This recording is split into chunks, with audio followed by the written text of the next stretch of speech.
नमस्कार, बहुत स्वागत है आप सभी का। आप देख रहे हैं टोटल न्यूज, आपके साथ मैं हूं पंकज रौतेला। लोकसभा चुनाव का बिगुल बजना बाकी है, लेकिन इससे पहले हरियाणा कांग्रेस ने अपनी तैयारियां तेज की हैं, कमर कसना शुरू किया है। कांग्रेस की टिकट पर चुनाव लड़ने के लिए अभी तक 350 से ज्यादा आवेदन आ चुके हैं। हालांकि हुड्डा, शैलजा सुरजेवाला, कैप्टन अजय यादव ने चुनाव लड़ने से इनकार कर दिया, किनारा कर दिया। वहीं दीपेंद्र हुड्डा, श्रुति का नाम इसमें शामिल है, चरणजीत सिंह रोड़ी का नाम, जयप्रकाश सहित तमाम नेताओं ने आवेदन किया है। सोनीपत में सबसे ज्यादा 80 उम्मीदवारों ने आवेदन किया है।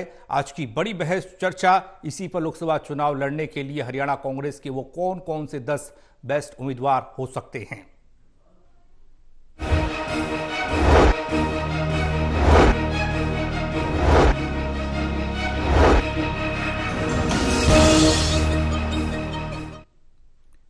तो कांग्रेस के बेस्ट 10 उम्मीदवारों पर चर्चा, क्योंकि लोकसभा की 10 सीटें और उसके लिए 350 आवेदन का आना। हमारे साथ मौजूद हैं चर्चा में Devendra Kathuria, associate editor Panipat, doctor Mahesh Kumar, associate editor Hisar, Virendra Soni ji, वरिष्ठ पत्रकार। आप तीनों को स्वागत है। सबसे पहले खबर रिपोर्ट के जरिए।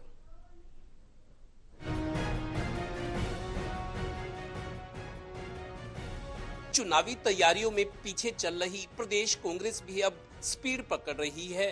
प्रदेश की 10 लोकसभा सीटों के लिए 350 से ज्यादा आवेदन मिले हैं।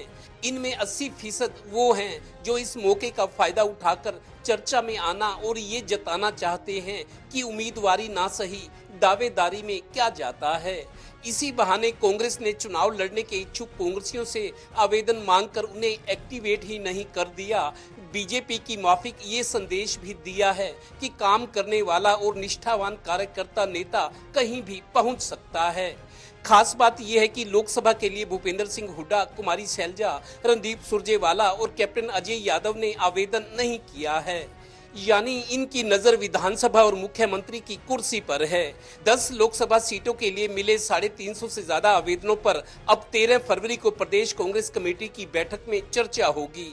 यहां के बाद सूची कांग्रेस हाईकमान को भेजी जाएगी। फैसला करेगी, ये सामने इसके अतिरिक्त भी हो सकता है। और हाँ, प्रदेश कांग्रेस के बड़े चौधरी भूपेंद्र सिंह हुड्डा ने मीडिया के इस सवाल की बीजेपी सभी 10 सीटें जीतने का दावा कर रही है, आप कितनी जीत रहे हो? हुड्डा बोले 10 सीट हम ही जीतेंगे।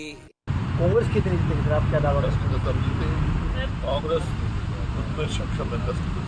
गौरतलब है कि जेपी यानी जयप्रकाश, श्रुति चौधरी, दीपेंद्र हुड्डा, रावदान सिंह, आफ्ताब अहमद, करण सिंह दलाल, चरणजीत सिंह रोड़ी, धर्मपाल सिंह मलिक, कर्नल रोहित चौधरी, चाणक्य पंडित, सतपाल रोड, प्रेम प्रकाश देवा, पराग गाबा, बाबूराम कौशिक, विंग कमांडर सुरेंद्र गौड़ समेत 350 से ज्यादा कांग्रेसियों ने आवेदन दिए हैं। सबसे ज्यादा 80 आवेदन सोनीपत लोकसभा सीट पर कांग्रेसियों ने दिए हैं, यानी चुनावी लड़ाई का बिगुल बज गया है। टिकट फाइनल होने के बाद मोर्चे लगेंगे। आगे आगे देखिए होता है क्या। Haryana bureau, total news.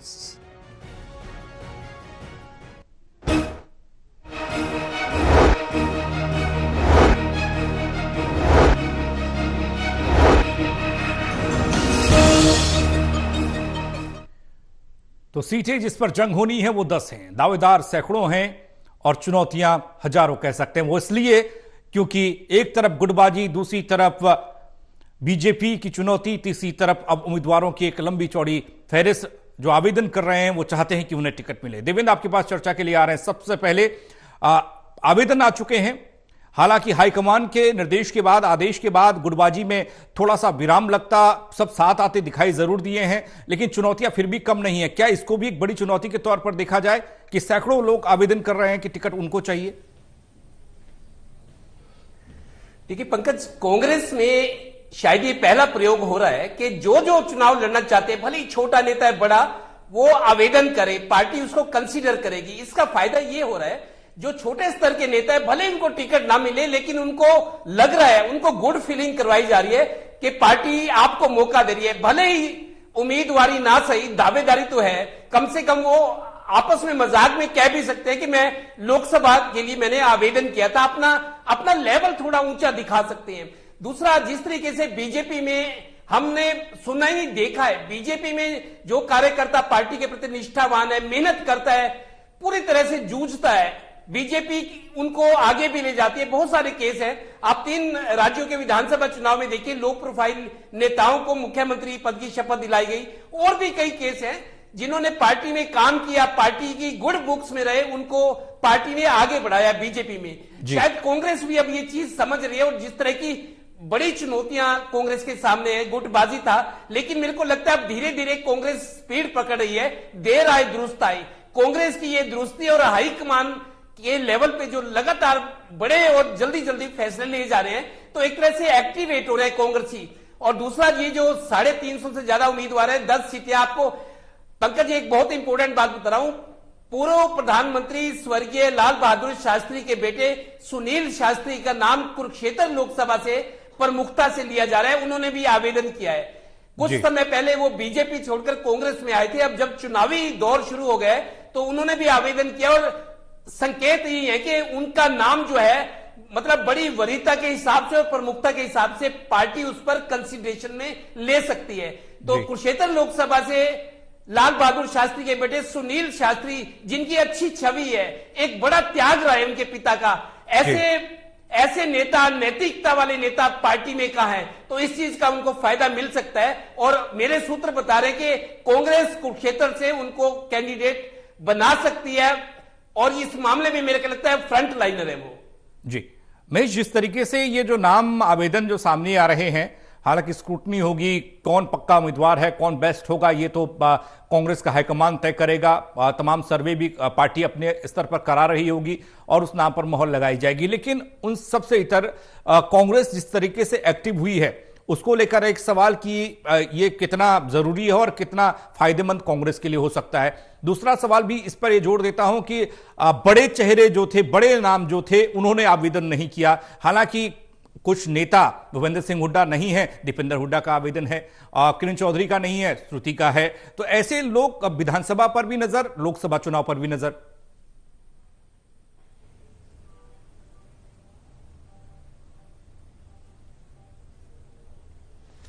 देखिए, आवेदनों की संख्या भी 350 बताई जा रही है। अगर ये 3500 भी होती तो इससे कांग्रेस की लोकप्रियता का, इससे कांग्रेस की स्वीकार्यता का कोई लेना देना नहीं है। दरअसल 350 की जो संख्या सामने आई, इसमें ज्यादातर कह सकते हैं कि अधिकतम जो संख्या है, इक्का दुक्का को अगर छोड़ दे तो अधिकतम जो संख्या है वो ऐसे नेताओं की है जो सिर्फ अखबार में अपना नाम चाहते हैं। अगर 250 नामों के बीच में भी उनका नाम छाप दिया जाए तो उन्हें इसको एक उपलब्धि के रूप में तमाम वैसे नेता लेंगे। प्रेस नोट के नेता हम इन्हें कहा करते हैं। ऐसे प्रेस नोट के नेता अपने आवेदन पार्टी के पास करने पहुंचे थे और इस बात में अपनी खुशी जाहिर कर रहे थे कि वो भी लोकसभा का कैंडिडेट बनने जा रहे हैं और पार्टी उनके नाम को कंसीडर करेगी। अब अगर किसी अखबार में बहुत सारे नामों के बीच ये नाम इन कार्यकर्ताओं के बीच छाप दिए जाए जो खुद को अब उम्मीदवार मान रहे हैं, तो ऐसे में कोई बहुत बड़ी उपलब्धि के रूप में मैं इसे नहीं देख रहा हूं। दरअसल जिन लोगों को, जिन उम्मीदवारों को ये चुनाव लड़ना है, जिन नेताओं को ये चुनाव लड़ना है, वो 350 में नहीं है। दीपेंद्र सिंह हुड्डा हो सकता है कि, लेकिन दीपेंद्र सिंह हुड्डा भी क्योंकि उनका राज्यसभा का कार्यकाल बाकी है, तो मुझे लगता है कि रोहतक लोकसभा सीट पर खुद दीपेंद्र सिंह हुड्डा नहीं उतरेंगे। आशा हुड्डा को चुनावी मैदान में उतारा जा सकता है। बिल्कुल भिवानी सीट के अगर जिक्र करें तो श्रुति चौधरी पहले से चुनाव प्रचार वो कर चुकी है। एक तरीके से कांग्रेस संदेश यात्रा के दौरान कुमारी शैलजा, रणदीप सिंह सुरजेवाला अपनी माता किरण चौधरी के साथ श्रुति चौधरी लोकसभा का एक दौरा कर चुकी है, चुनावी तैयारी वो कर रही है, तो श्रुति के लिहाज से ये ठीक कहा जा सकता है। बाकी तमाम जगहों पर जो नेता हैं वो दरअसल प्रेस नोट के मैक्सिमम ये नेता माने जा सकते हैं, और जिन नेताओं को असल में ये लोकसभा का चुनाव लड़ना है उनके नाम इस 350 में नहीं है। पार्टी उन्हें मजबूर करेगी कि वो लोकसभा का चुनाव लड़े, वो लड़ना चाहें या नहीं लड़ना चाहें। कुमारी शैलजा का मैं जिक्र करूं, वो साफ ये बात कह चुकी हैं कि उनकी दिलचस्पी विधानसभा का चुनाव लड़ने में है, लेकिन पार्टी का जो भी आदेश होगा उसे वो मानने का काम करेंगी। अब पार्टी खुद ये तय कर ले कि उन्हें लोकसभा का जो चुनाव है, यानी कुमारी शैलजा को जो लोकसभा का चुनाव है वो अंबाला लोकसभा सीट से लड़वाया जाए या सिरसा लोकसभा सीट से लड़वाया जाए। ये निर्णय भी कुमारी शैलजा को अगर मजबूर किया गया तो वो पार्टी पर छोड़ देंगी, यानी अंबाला या सिरसा पार्टी खुद तय कर ले, दोनों ही आरक्षण आरक्षित सीटें हैं। तो ऐसे में कहा जा सकता है कि तमाम जो दिग्गज हैं उन्हें आवेदन करने की जरूरत नहीं है। और अगर राहुल गांधी ये समझेंगे कि ये जो 350 नाम आए इनका कोई मतलब नहीं है, तो ऐसे में इन तमाम दिग्गजों को ही चुनाव मैदान में उतार दिया जाएगा। बिल्कुल दिलचस्पी कायम करने के लिहाज से अच्छी एक कवायद है और भारतीय जनता पार्टी की तरह फील गुड यहां पर जरूर आ रहा है कि छोटे छोटे कार्यकर्ता का नंबर आ सकता है, लेकिन जिस तरह की परिस्थितियां इस वक्त बनी हुई हैं उसके बाद मैं ये दो टूक कह सकता हूं कि दिग्गजों को चुनाव लड़वाया जाएगा। और अगर राज्यसभा का जिक्र है तो दीपेंद्र सिंह हुड्डा का भी राज्यसभा का कार्यकाल बाकी है, तो रोहतक सीट पर आशा हुड्डा ही बेहतरीन तरीके से चुनाव लड़ सकती है और वही कोशिश हुड्डा परिवार की तरफ से रहेगी। जिक्र अगर हिसार सीट का करें तो हिसार सीट पर जयप्रकाश का नाम फाइनल है। कितने भी नाम भेज दीजिए, 350 के बीच जयप्रकाश हिसार लोकसभा सीट से अपनी दावेदारी रख चुके हैं और महीनों पहले कह सकते हैं कि 6-8 महीने आदमपुर इलेक्शन के वक्त ही तय हो गया था कि हिसार लोकसभा की जो अगली चुनावी लड़ाई है वो जयप्रकाश लड़ने जा रहे हैं और उसी को लेकर लगातार वो आदमपुर विधानसभा क्षेत्र के वोटर्स के बीच भी बने रहे और हिसार लोकसभा क्षेत्र की तैयारियां भी जेपी लगातार करते रहे। तो ऐसे में ये मानकर चलिए कि तमाम दिग्गजों को ही चुनाव लड़ना है। 350 आवेदन जरूर आए हैं, लेकिन इन आवेदनों में बहुत ज्यादा गंभीरता देखने को नहीं मिलेगी। वीरेंद्र जी, बीजेपी की कॉपी कर रही है क्या कांग्रेस? क्योंकि बीजेपी काफी एक्टिव नजर आती है, वो अपने जमीनी स्तर के कार्यकर्ता की बात करती है। देवेंद्र ने बताया कि पहली मर्तबा ऐसा हो रहा है जब कार्यकर्ताओं से आवेदन मांगे गए, जिसमें 350 करीब आवेदन पहुंच भी गए। इस कॉपी करने के तरीके और इसके प्रभाव को आप बता सकते हैं, और साथ ही जो नाम इसमें हैं जिन्होंने आवेदन किया है उनको लेकर ये कह सकते हैं कि इसमें 2-4 नाम ऐसे होंगे जो कांग्रेस हाईकमान को पसंद आ सकते हैं। देखिए, जो भारतीय जनता पार्टी की पद्धति है वो अलग है। भारतीय जनता पार्टी में जब नाम आते हैं वो चौंकाने वाले होते हैं। वो तो नाम मीडिया में पहले चर्चित होते हैं और वो पार्टी की अंदरूनी राजनीति से उभर कर आते हैं जो उसकी कल्पना भी नहीं कर सकता। तो उनका एक ये नहीं है कि वो अंधेरे में ही प्रत्याशी खड़े कर दिए जाते हैं, उस पर बकायदा होमवर्क किया जाता है, सर्वे किया जाता है और जातीय समीकरण, ताकि जातीय संतुलन भी बना रहे। भारतीय जनता पार्टी ने पिछली बार प्रयोग किया था, ये रोहतक की जो जाट बाहुल्य है वहां से ब्राह्मण को प्रत्याशी बनाया, तो इसलिए सोनीपत भी जाट बाहुल्य है तो वहां से भी ब्राह्मण को बनाया। करनाल से जो पहले ब्राह्मण लड़ता था वहां पंजाबी को बनाया। तो भारतीय जनता पार्टी में इस तरह के नए नए प्रयोग होते हैं और कांग्रेस को भी इस तरह के नए प्रयोग इस बार करने पड़ेंगे। उसका कारण है भाई, जो लोग हर बार चुनाव लड़ते रहे हैं, चाहे उनके पूर्वज लड़ते रहे या फिर उनके बेटे लड़ते रहे या फिर उनको चुनाव लड़ाएंगे, तो कांग्रेस कार्यकर्ता में क्या संदेश जाएगा? कांग्रेस कार्यकर्ता कहेंगे भाई ये तो लोकतंत्र नहीं, राजवंशी है, मतलब वही परिवार चुनाव लड़ता रहेगा। तो इस तरह कांग्रेस में नए चेहरों को मौका कब मिलेगा? तो चाहे वो परिणाम कुछ भी रहे, देखिए नए लोग आएंगे तो कांग्रेस में नई जान आएगी, संगठन में नई जो संचार होगा ऊर्जा का। तो इसलिए कांग्रेस को यह भी देखना है कि कुछ नए चेहरे भी आए और पुराने भी, उनमें संतुलन बना रहे। और कांग्रेस में अब ये बात है कि ये जो उम्मीदवारों के आवेदन लिए गए हैं, ये इसको इतनी सही बात है, इसको इतनी गंभीरता से लेने की आवश्यकता नहीं है। तो क्या मतलब भूपेंद्र सिंह हुड्डा या कुमारी शैलजा या रणदीप सुरजेवाला क्या, या जैसे कैप्टन अजय यादव ने कहा है, क्या उनका कद ऐसा है कि वो इसके टिकट के लिए आवेदन करेंगे? तो टिकट तो खुद चलकर आएगी। जिनको पार्टी ने टिकट देनी है उनके लिए टिकट खुद चलकर आती है, उनको आवेदन करने की आवश्यकता नहीं पड़ती। और यही बात है कि ये पार्टी हाईकमान को तय करना है। अगर कांग्रेस के वरिष्ठ नेता अगर चुनाव से मैदान से हट जाएंगे, मैदान में नहीं कूदेंगे, तो चुनावी समर में अगर उनका नहीं होंगे तो सेनापति जब भाग जाएंगे तो सेना का क्या होगा? तो इसलिए कांग्रेस को बड़े सोच समझकर रणनीति बनाने की आवश्यकता है कि नए चेहरे भी आए, पुरानों को भी दे और ये भी संतुलन भी बना रहे। ये नहीं है कि रणदीप सुरजेवाला, कुमारी शैलजा, भूपेंद्र हुड्डा और ये लोग जो है ये लोग मैदान से पीछे हट जाए। अब देखिए, राव दान सिंह है, विधायक हैं, उन्होंने 2 सीटों से आवेदन किया है। उन्होंने गुड़गांव सीट से भी किया है और महेंद्रगढ़ भिवानी सीट से भी किया है। अफ्ताब अहमद जो दूसरे उपनेता, विधायक दल के उपनेता है, उन्होंने गुड़गांव से किया है।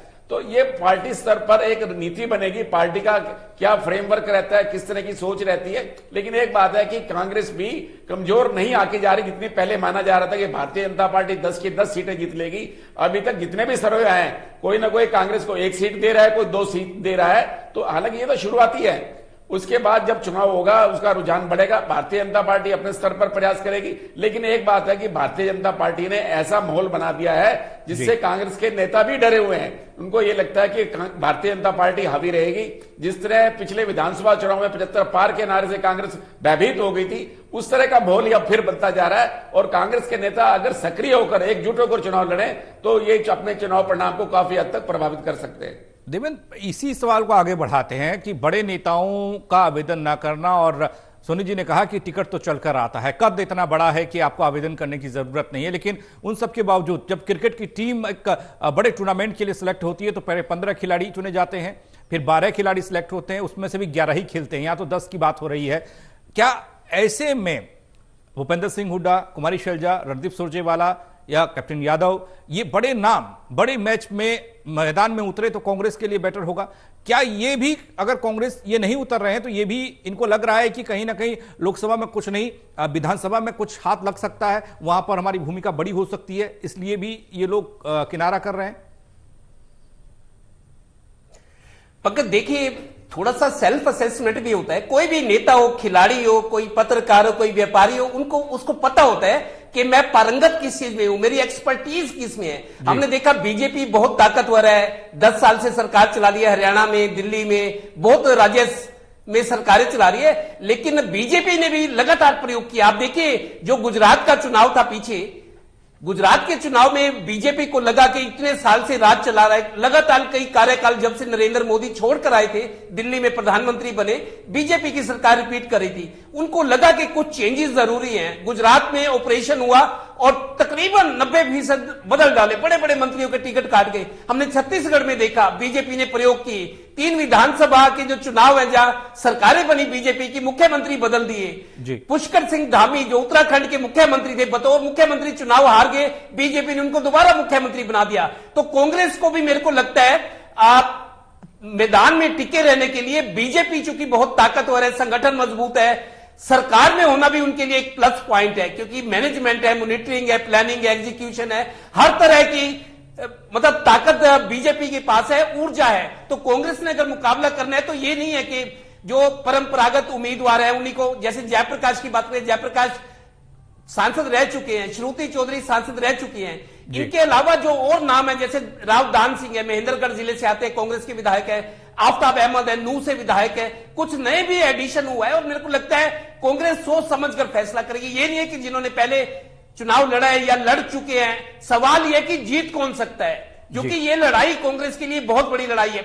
लोकसभा में अगर कांग्रेस चित हो गई या अच्छा प्रदर्शन नहीं रहा तो सीधा सीधा असर विधानसभा में पड़ेगा। 5 महीने बाद विधानसभा का चुनाव है, तो लोकसभा में तो नुकसान उठाएंगे, आगे विधानसभा वो भी एक बड़ी लड़ाई है। तो मेरे को लगता है बहुत सोच समझकर, फूक फूक कर कांग्रेस कदम रखेगी, क्योंकि सामने बीजेपी है।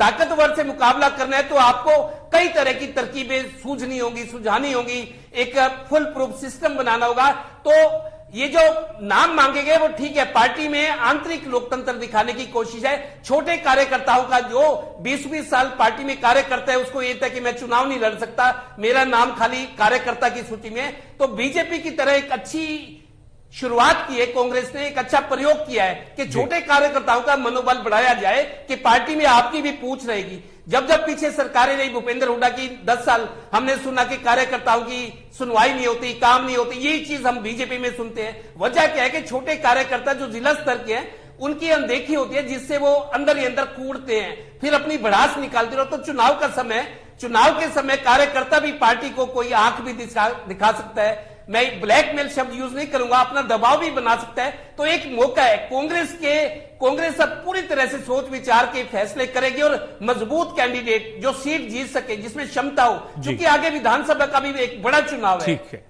बड़े चुनाव से पहले बड़ी तैयारी और बड़ी रणनीति के साथ उतरना होगा कांग्रेस को, आपका कहना ही है। महेश, आपके पास आ रहा हूं, यह सवाल तो ही है, और साथ ही साथ हम तुलना कर सकते हैं क्या, चुनौतियों को बांट सकते हैं क्या, लोकसभा चुनाव और विधानसभा चुनाव की डर को बांट सकते हैं क्या? बड़े चेहरे लोकसभा चुनाव न लड़कर विधानसभा चुनाव की रणनीति पर फोकस कर रहे हैं, उनका यह मानना है क्या वो मुख्यमंत्री या फिर हरियाणा विधानसभा चुनाव में बेहतर कर सकते हैं, या हो सकता है उनके जरिए, इसलिए वो लोकसभा चुनाव नहीं विधानसभा चुनाव पर फोकस करेंगे? या कांग्रेस ऐसी स्थिति में है या नहीं कि बड़े नेताओं को किनारा कर वो नए चेहरों को लोकसभा के मैदान में उतार दे?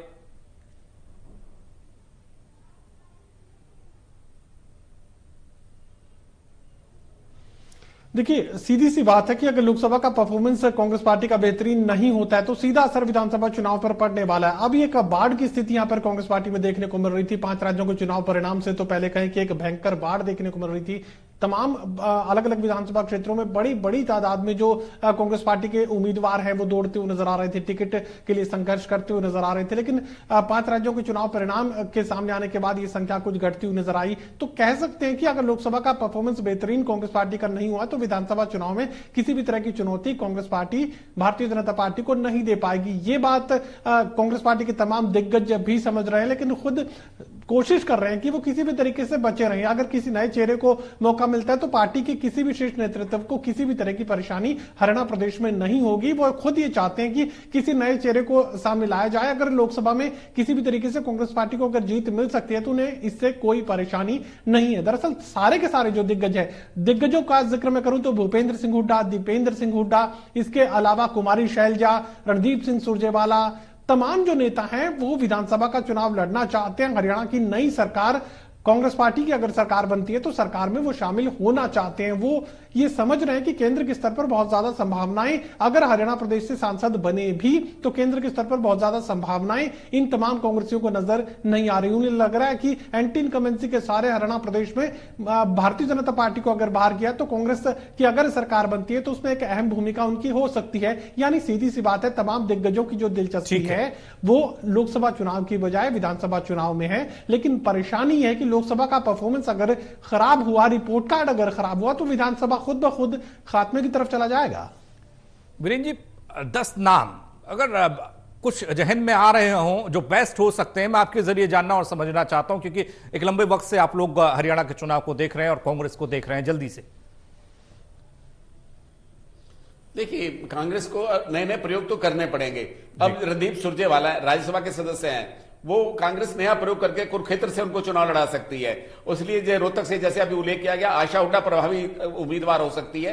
और इस तरह करनाल से भी पंजाबी चेहरे के रूप में किसी को नए, अब वहां नए नए लोग आ रहे हैं तो करनाल से भी पंजाबी को, हालांकि अशोक अरोड़ा भी हैं और वीरेंद्र शाह भी है, भीमसेन मेहता भी हैं, तो इसलिए नए नए लोग हैं। देखिए, कांग्रेस का प्रयोग तो करने पड़ेंगे। और अगर अम्बाला से भी जो कांग्रेस की जो सूची है उसके अंदर कई कई नाम है। और अब गुड़गांव से जो है अफ्ताब अहमद एक नया अच्छा, हालांकि देखिए एक मुस्लिम चेहरा है और उनके पिताजी बहुत पुराने राजनीतिक रहे हैं, इसलिए। और फरीदाबाद से देखिए तो एसी चौधरी तो वृद्ध हो चुके हैं, लेकिन वहां महेंद्र प्रताप सिंह के बेटे विजय हैं, वो काफी प्रभावी हो सकते हैं। तो इस तरह कांग्रेस, कुमारी शैलजा को सिरसा से या अम्बाला से एक चीज अवश्य चुनाव लड़ना चाहिए। देखिए, इनके पास पर्याप्त कारण है कि हम लोग चुनाव क्यों लड़े। कोई उत्तराखंड का प्रभारी है, कोई मध्य प्रदेश कर्नाटक का प्रभारी है, और भूपेंद्र सिंह हुड्डा कहते हैं मेरे तो जीवन का आखिरी चुनाव है। तो इसलिए इनके पास कारण तो है, लेकिन अगर ये लोग नहीं लड़ेंगे तो जनता में और कार्यकर्ताओं में गलत संदेश जाएगा। कांग्रेस के पास उम्मीदवार तो है, लेकिन उम्मीदवारों को उसको चुनाव में झोंकने के लिए उनको प्रेरित भी करना पड़ेगा और नए नए प्रयोग भी करने पड़ेंगे। अगर कांग्रेस नए प्रयोग नहीं करेगी, पुराने ढर्रे पर चलेगी, तो कांग्रेस को वांछित सफलता नहीं मिल पाएगी। अभी तक लोग यही कहते हैं कांग्रेस 1 या 2 सीटें जीतने में सक्षम है। जी, यानी चुनौतियां कम नहीं होने वाली। बहुत शुक्रिया आप तीनों का हमारे साथ जुड़ने के लिए। तो 10 लोकसभा सीटों की यह जंग है जहां बीजेपी काफी मजबूत दिखाई दे रही है, लेकिन कांग्रेस भी अपने आप को मजबूत दिखाने की कोशिश कर रही है। दावेदारों के नाम मांगे गए हैं, जो सैकड़ों नाम आए हैं उनमें भी कई नाम ऐसे हैं जिन्हें संभावना यह जताई जा सकती है कि वो मैदान में दिखाई दे सकते हैं, लेकिन उनसे इतर जो बड़े नाम हैं उन लोगों ने आवेदन नहीं किया है। क्या वो बड़े नाम, वो बड़े चेहरे, वो सेनापति इस चुनावी मैदान से दूर रहना चाहते हैं, वो विधानसभा पर फोकस करना चाहते हैं, वो राज्य में कांग्रेस की सरकार बनता हुआ देख रहे हैं? क्या ये भी एक सवाल अब जन्म लेने लगा है?